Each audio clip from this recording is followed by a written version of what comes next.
Sharing is good. Hello mga ka-garden.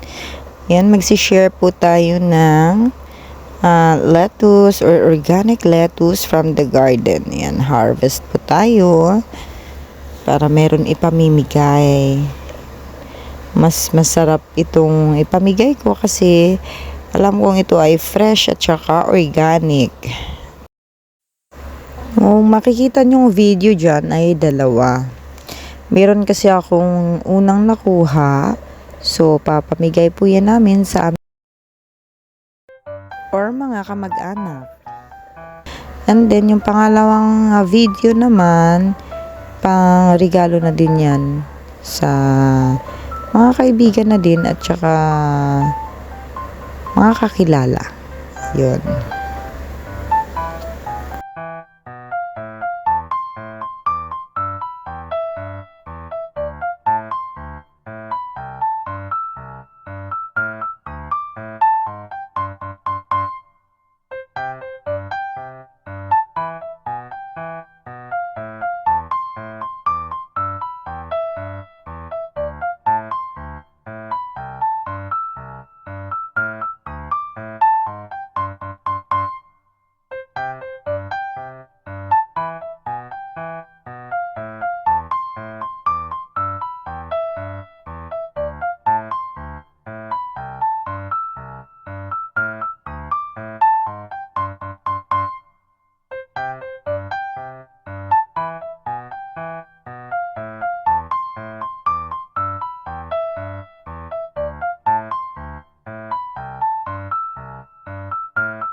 May plastic na pala namin yung mga lettuce.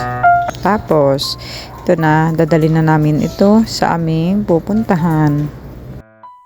Wala po pala akong picture ng ibang napamigyan.